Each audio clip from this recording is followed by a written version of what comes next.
Hey, this is your host, Rodney G, and welcome to the Pigeon Academy Show. We are here live today, and we will be bringing you some outstanding pigeon information. Of course, we are coming to you live from New York City, and let me tell you, we have an outstanding guest today. We have Gordon Meng from Genesis Syndicate Loft, a champion racer. He's going to be here live with us on the show. He's going to be going through a plethora of pigeons and some great one loft racing information. This surely is a blessing for us all. I hope you guys enjoy the show. We're going to be bringing Gordon on, and here is Gordon. We're bringing Gordon onto the show. Gordon, welcome to the show, man. Welcome to the Pigeon Academy Show. Hey, Rodney, how are you, man? I'm doing fine, man. Welcome aboard. Welcome aboard. Thank you. Thank you. Gordon, we first of all, we want to congratulate you on your big winning at the Big Andes International One Loft race where you scored first place, man. We want to say congratulations to you, first of all. Yeah, I just lucky for me. Yeah.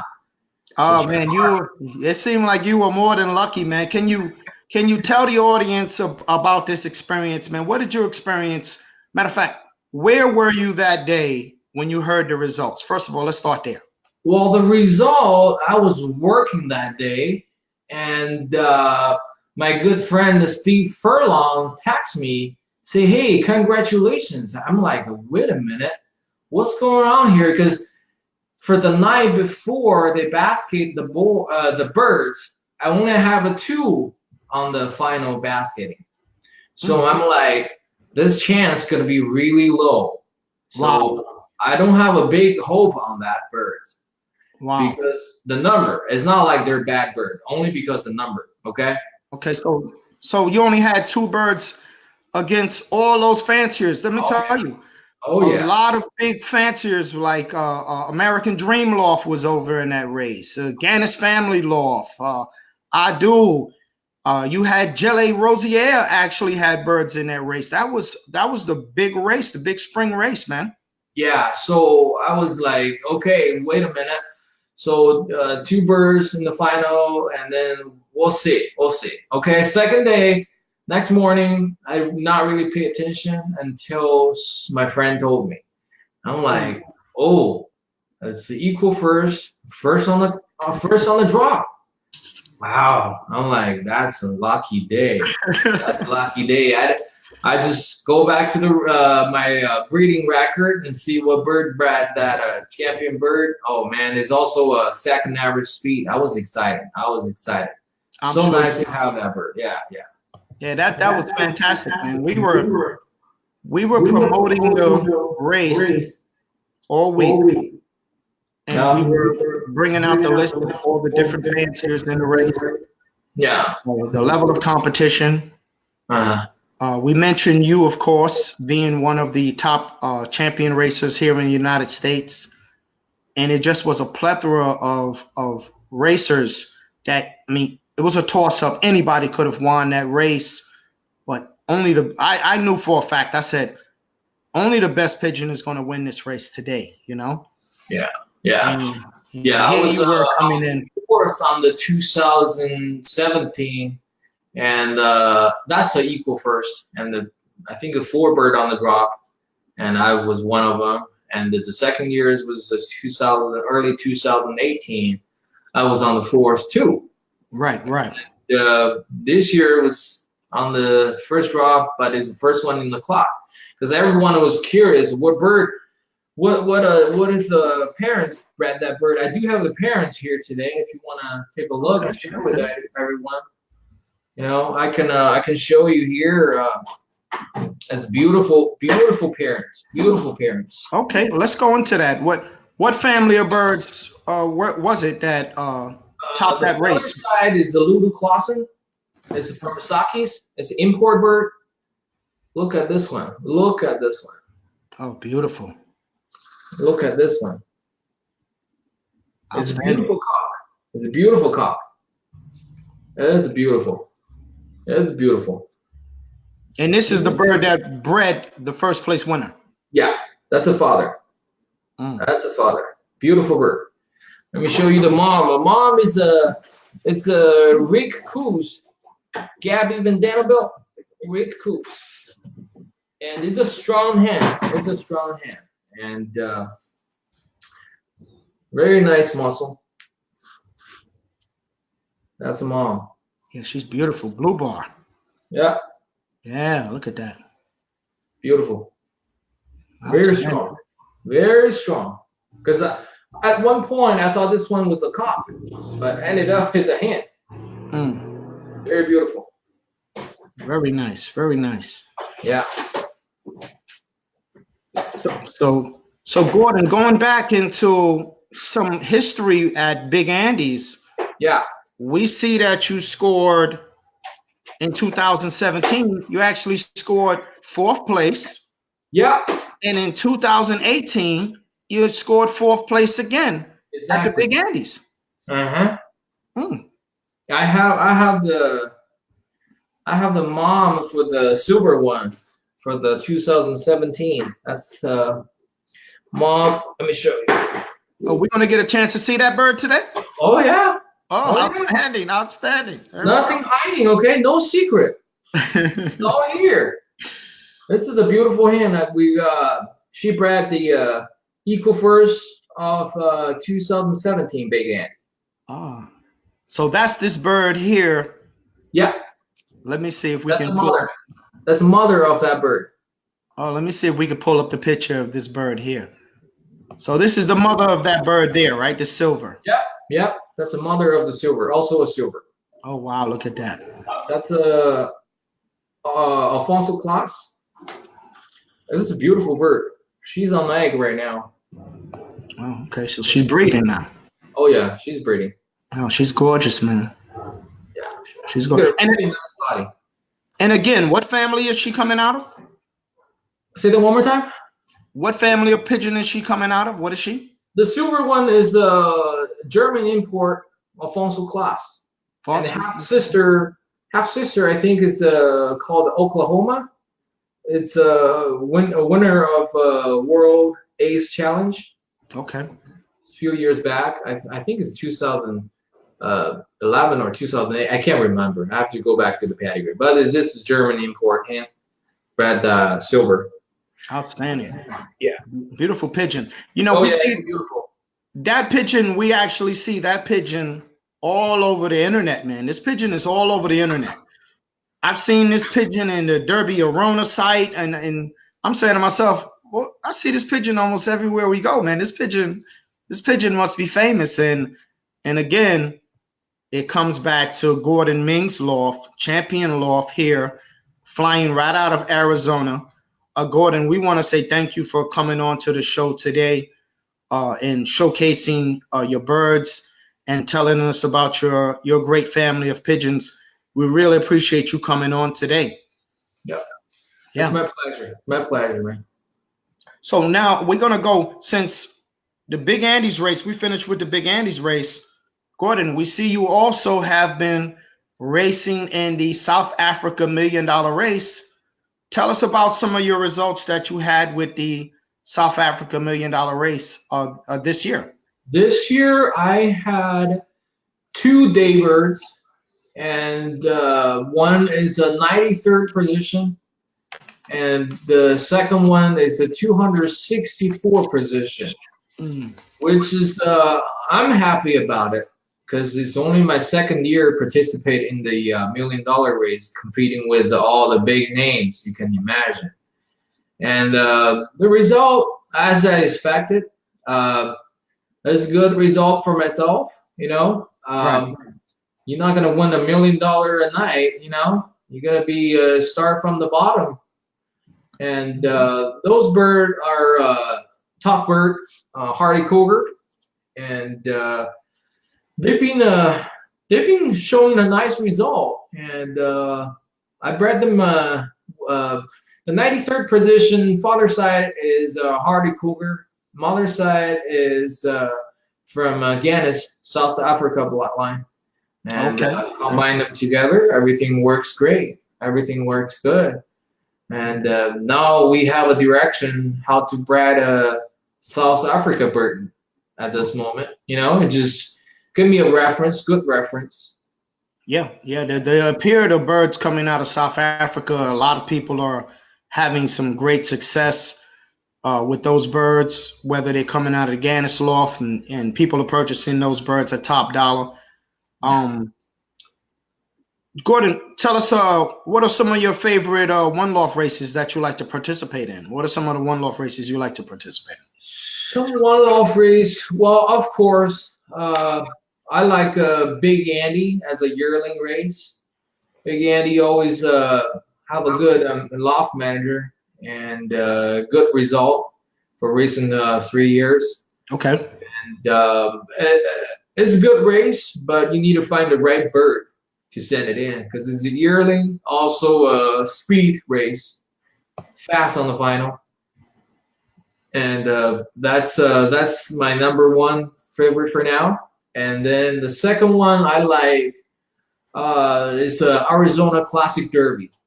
Arizona Classic Derby. Okay. Yeah, Arizona Classic Derby. Mm-hmm. And Steve Furlong handled all the birds, and a fantastic result. Fantastic result. Because Steve Furlong is a good friend of mine. I help him promote his race. But not only that, as a fact, the return rate on the final and the condition of the bird and the condition of the loft is perfect. Is perfect. And he's one of the few people I know that know how to handle birds, know how to train birds. Okay. That's important. That's what I'm looking for. I think that's all the fanciers are looking for, right? Yeah, that's what I would be looking for if I was racing. And who's handling the birds, the condition of the birds, the loft management, Yeah. And then I really like his race, and Steve been winning all over the place in the Arizona Federation, champion bird, elite champion, all you can name it. Okay, so now I'm glad he hosting his own one loft race, so people can see his talent. Okay. So. And the other one loft race, I really enjoy those two California race. One is a California Classic.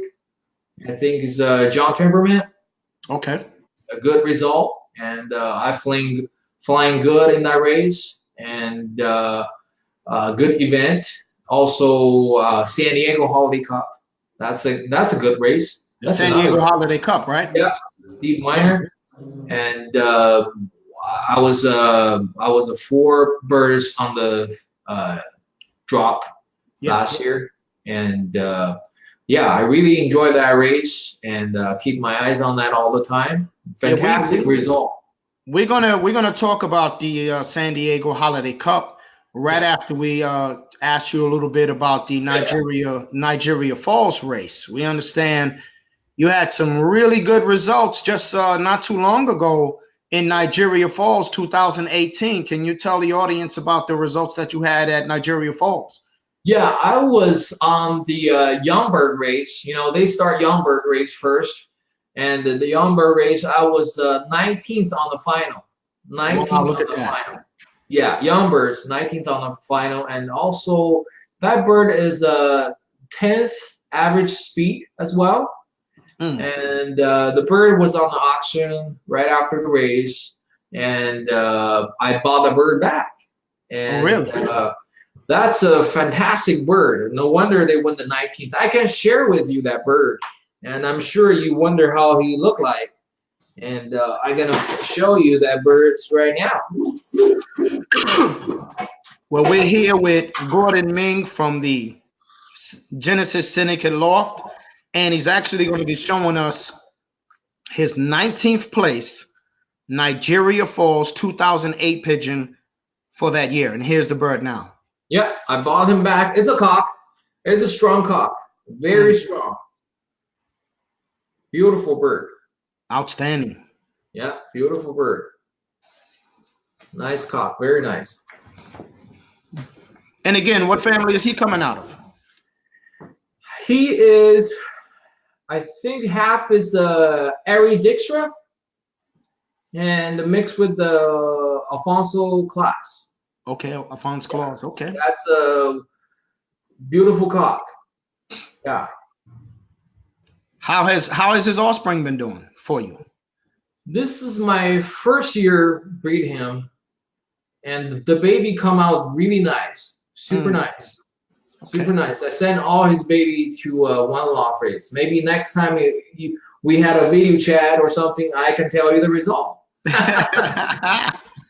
Hey, you know we're gonna be watching you, Gordon. We're gonna be watching you on all these races, man. We got you on our radar here at the Pigeon Academy Show, man. Oh man, that's keeping me going. That's keeping me going. That's at least one reason keep me going. Yeah, man. Yeah. All right. Well, listen. Let's get right into this. Let me tell you, for those of you that are watching this show, Gordon had some outstanding race results in the San Diego Holiday Cup. I'm gonna tell you a little bit about it. He had 4 birds on the first drop, all coming out of one family. So Gordon, tell us what's going on with this family of pigeons that kicked ass in this San Diego Holiday Cup, man. Tell us about these birds, man. Yeah, I was so excited that day. See 4 birds on the drop. I couldn't even believe it. Okay. Wow. I couldn't even believe it. They all come from one family. 4 of them. It didn't happen every day, believe it or not. It's 4 of them is all from Surebat. Wow, look at that. Yeah, 4 of them from Surebat. Yeah, that's one of them. I have one bird win the first ace pigeon in the San Diego Holiday Cup, and also that bird is on the first drop. And here is the father of that first ace pigeon. He's the son of Surebat, direct son of Surebat. Okay, it's 2011. This is the 2011 son of Surebat. Son of Surebat. Hold on, Gordon. You're telling me that the Surebat blood is still winning to this day? Oh yeah, believe it or not, still winning. Still winning. I still have a son of a Surebat. Wow. Yeah. And all of the birds, the 4 birds on the drop, were Surebat? Yeah. Wow. And I think all of them are inbred Surebat. Wow. And people always say, hey, you can't send the inbred to the race. And I just take a chance, you know. It works for me. It works for me. And this is son of Surebat, 2011. 2011. Wow, look at that. Yeah. And the bird is still breeding some outstanding birds. Yeah. And also, like I mentioned earlier, I got a first ace pigeon. That's a hen. I have it here with me today. I can share with you. Yes, please do. Because people keep wondering how that bird looked like, how that bird handled it. Now we have a live video. We can see some real thing. Yeah. Here you go. Wow, look at that. Yeah, that's a 724 starter. That the cock I just showed you, that's a 724. This is his daughter. Won the first ace pigeon of San Diego Holiday Cup. Also on the first drop. Also on the first drop. Small size hand and a very strong body. And when they come home, top condition. Good handling. I appreciate it. Steve Miner handled the bird so well. It's a good, great race. Outstanding. You know, just recently on my show, of course, I was putting out there, I was trying to find Simon Lin and interview him about where's Surebat? Surebat is in Taiwan. Yeah, Simon Lin got it. You got some good. You got a good some intel, man. You got some information. You got a connection. Simon Lin was in Taiwan racing the birds with a Surebat bloodline, and we had a mutual friend send me a picture of a Surebat, I think 2 years ago. It's Really? old, but still in the good shape. It's still a sure bet. Yeah, I'm glad he bought all the pigeon to Taiwan. Hammer is in Taiwan. Mr. 79 is in Taiwan. Of course, sure bet. Yeah, I'm glad he did all that. Yeah, he he bought the bird from Victor Valenzuela's Yeah, out in I believe Las Vegas. yeah. One of the first birds coming out of the States for 6 figures.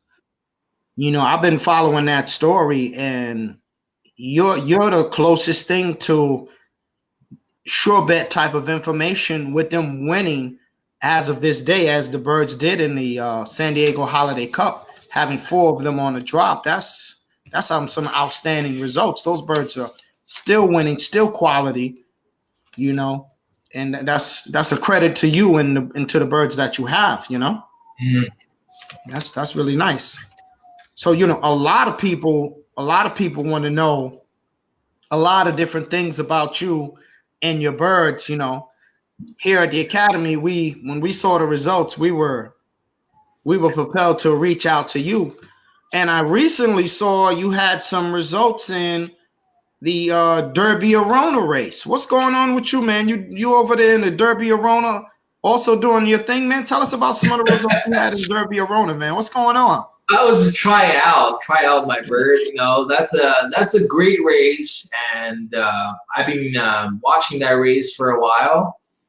So finally, we got a chance to send some U.S. bird to that race last year, and it's a great race, and transparency, video all the time. It's a great race, and it's tough. It's really tough. And we got a bird on the 32nd, I believe, and I think that bird also a third of a U.S. bird, and Third U.S. bird. Yes, they only have initially they have a 3,600 birds sent in, but on the final they only have a 300 something basketing, which is not even more than below 10%.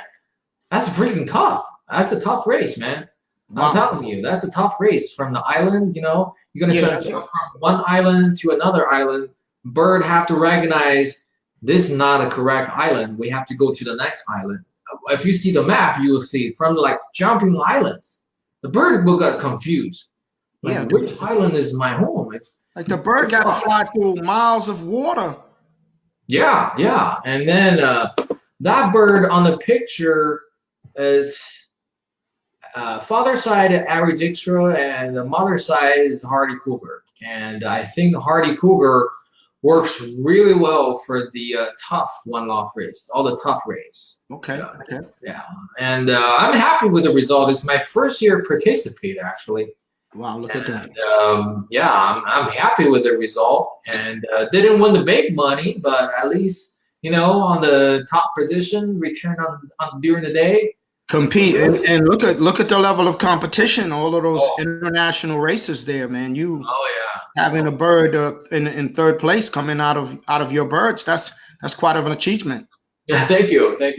Yeah, one thing that I really love about the Derby Arona is they make some hot videos, man. And, they always talking about full transparency. And I really believe they're miles ahead, years ahead in marketing the one loft race. I would really love to see the one loft races here in the States come to that level, because they really know how to do it right at the Derby Arona race. Yeah, I think that's a great race to participate, especially for the U.S. fancier. And as long as we can get them export to Europe, and I think a lot of people will join this year. And I think Bob Robertson will be the person to contact, and give them a call and let him know the detail where to send the birds. And I think they require a health certificate this year, but I'm not sure. All the detail I'm going to ask for Bob. All the details. Okay, we'll definitely do some follow-up ourselves for the fanciers here and abroad. So, Gordon, tell us about yourself, man. We understand that you are second generation racer, man. Yes, I am. Yes, I am. My father was a pigeon fancier in China since 1984. 1984 is the Chinese pigeon unit start. So my father was the first generation of the Chinese fanciers 35 years ago now, right? 35 years ago. And then at old time, we just, racing birds in the patio, and my father was participating in the local race, and that was old school. That was really old school. People doesn't have a pigeon clock, and people need to bring their basket to bring the birds to reporting the return. And people still riding a bicycle to train the birds. And I saw those days. I'm like, I was young, but I never touch a pigeon. I see that every day in the patio. My father feeding them and home flying them and band them. I just know some knowledge about it. It's nothing major about the pigeon, because my father wanted all the parents would want their kids to be a good student, not a good pigeon fancier when you're young, right? Right. So I just keep my eyes open, watch and learn. And I didn't know I wasn't expect someday I'm gonna be racing pigeon, be honest with you. 5 years old kids, you never know what you're gonna do, right? Yeah, that's right. They don't know. Yeah. No. So I didn't know that gonna happen in one day. So after we moved to the United States 15 years ago, I still don't have the sense of the pigeon, But I started a pigeon sport in the U.S. in 2012, which is a late start, right? Right, that's late, yeah. That's late. And start with some Assurebat bloodline and bought some birds from the Tony Huang, my good friend, Chinese fancier, start from there. And bought some bird from Ganis, just try to buy some good birds. Right, see their name all the time, and then I call them up, grab some nice bird from them. That's how I start. I start with, I still remember the loft I have at the beginning was 4 feet by 8 feet. It's like a chicken coop. Yeah, a small loft. Yeah. That's where I started. Yeah. We keep like 8 pair or 6 pairs in there. That's how I start. And then win some prizes even in that small loft, in that small pigeon group. Win some races that year in the CBS race, and that made me really into it. So you was doing club racing when you started off? No club racing at all. No club racing at all, because here in Arizona, the house were all in the HOA area, like homeowner association. They can't let you have a bigger loft. Yeah, I don't want to bother my neighbor at that moment.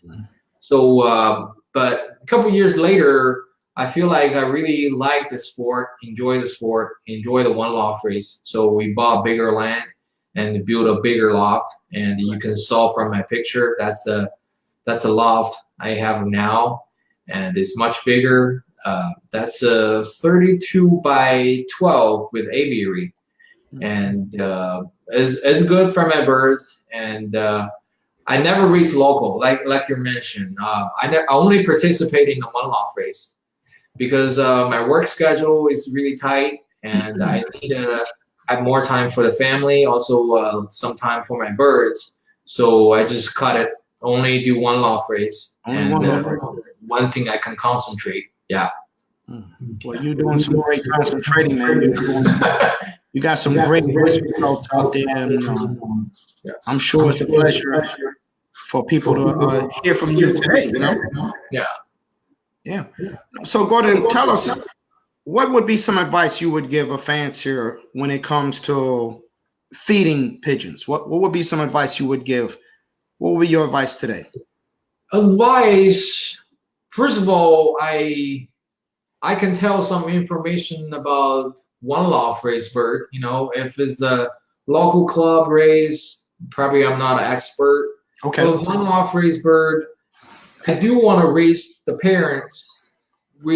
breeder and parents really healthy. Make sure they are on the top condition when they pair them up. You know, I have about 30 to 40 breeder as a backup because some of them is not on the top condition. I just take them down, put in the different section, make sure they don't breed this year. And the parents on the top condition, that's why they can produce the good youngsters. So I feed them as much as protein as possible. And we feed them good feed, Versilaga feed, you know. And so you're a Versilaga man. Versilaga, yes. And there we go. Yeah, same here. A high percentage of protein, like 20%, if not 20%. I'm gonna add more protein because the protein is gonna help birds build up their immune system.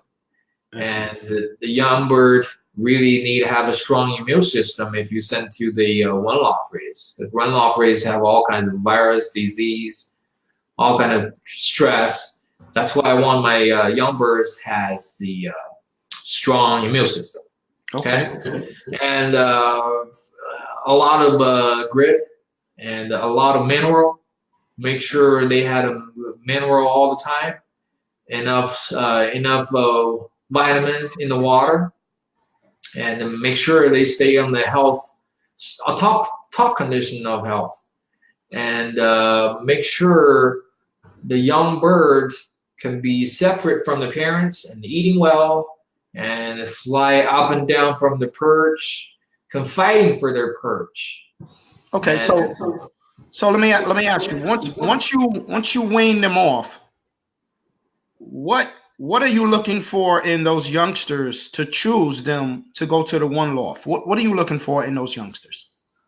Well, first of all, when you separate them, most of bird got stressed and they stay in the corner, not eating well. The bird, I tend not to send it to the one loft race. You know, after a couple of days in the loft, if they still keep doing the same thing, I think they showing some weakness. That weakness cannot be accepted in the one loft race. Because in the one loft, you send it to the big loft with a couple thousand birds. No one cares about their condition, you know? They can't keep their eyes on the weak bird and babysitting them all the time. You know, I totally understand the loft manager's decision. You want a strong bird to be survive in that one loft race. Right. Then we talk about they can participate in the final or semi-final, because you want a bird to survive in that race, being strong in that race, eating well, drinking well, can adjust their body condition right away when they go to the big loft, when they go into the quarantine loft, right? Right. So that's what we're looking for. We're looking for the personality. The birds need to be strong, mentally strong, and also physically strong. Okay. So for you, it's all about having the right birds for the races, because I'm sure when you send birds out, you suffer some casualties, even at the top condition. Anything less would just be a waste of your time, would it not? Yeah. I think a lot of things is once we send the bird in the post office or airline, is out of our control. Right. So I have to make sure they're on the top condition before I send them, because their condition in the one loft race is not going to be peak condition. It might stay the same or going down a little bit. It's different than you take care of them at home, because you watch them every day, you babysitting them every day, you know what to feed them. But if in the big loft, it's hard for the loft manager to take care of your birds that much, you know. Right. So I have to make sure they're on the top condition, not top feather condition, and no any problem before I send them. You know, no weakness before I send them. Okay. So it's the quality of the pigeon and then the health of the pigeon. What are you doing as far as, or what would be your advice as far as vaccinating and care of that nature to make sure they maintain good health? What would be your advice in that area? First of all, I vaccine them 2 weeks before I ship them, because the vaccine can give them some difficulty, some condition to the birds. Okay.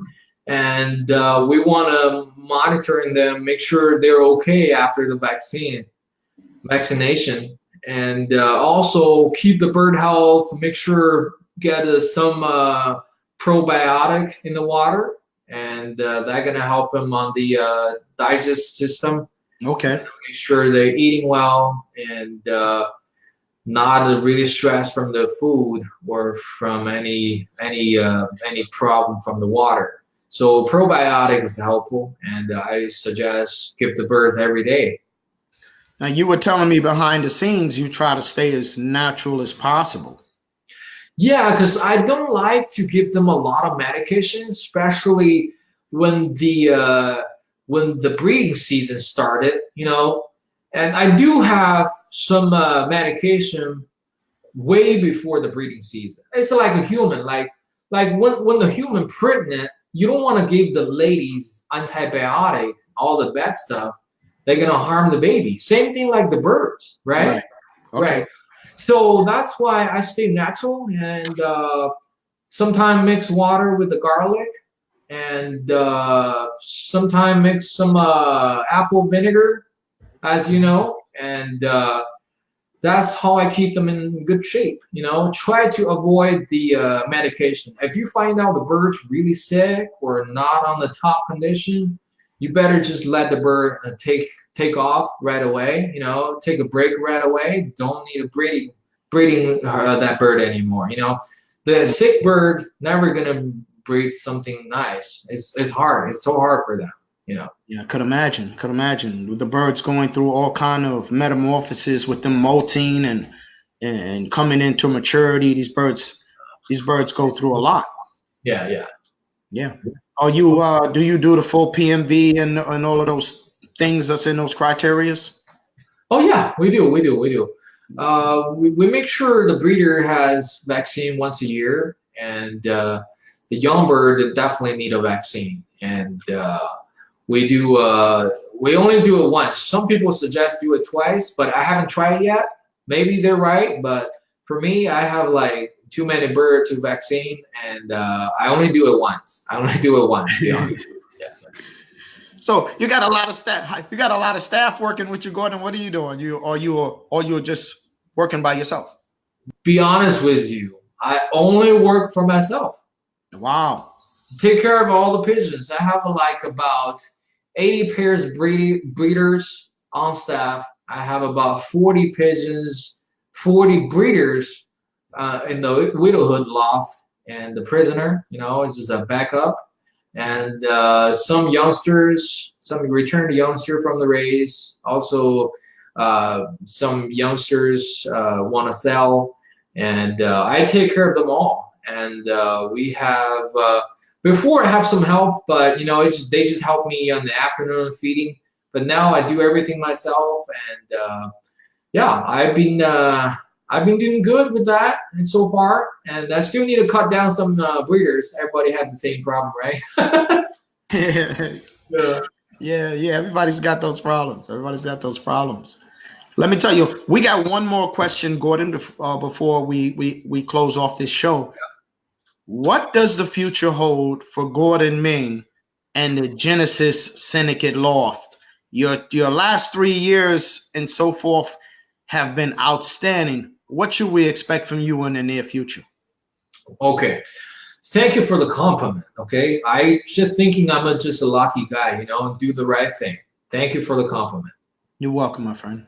And for the future, I really want to raise more birds internationally. You know, I like to send a bird to China. I like to send a bird to Thailand, Pattaya, and just, you know, test out our bird and see where we at international level. You know, the pigeon in China is a big market. We do want to open up that market and participate their one loft race. Actually, we participated last year, and then the result was all right. And we're gonna set more this year if everything possible. We like to participate multiple one loft race in China, and send some bird in Thailand. Also send some bird in South Africa, of course. Right. Yeah, just want to bring it up to an international level, and that's our goal for now. Well, we hope you take us with us on this tour. I'm gonna call it the Gordon Meng tour. You know. Yeah, and yeah. We're gonna be watching you. We're gonna be cheering for you. We really love your spirit as sharing your information with us today. It's been a pleasure talking to you behind the scenes, and it's just been a pleasure all around talking to you, seeing your great birds. We don't get a chance. The pigeon community does not get a chance to see and hear from some of the top guys. And again, we really appreciate you coming on the show today, Gordon. You're welcome. It's my honor to be here. And right, hopefully in the near future, we're going to have a more video interview or in-person interview. And there we go. There we go. I really hope you can come here end of the year for the Arizona Classic 30, and we can have a live video or something. And that's a good race to watch. And we have barbecue on site, and we have a nice place for you to live. And that's my plan, man. Whenever you're ready, just give me a holler.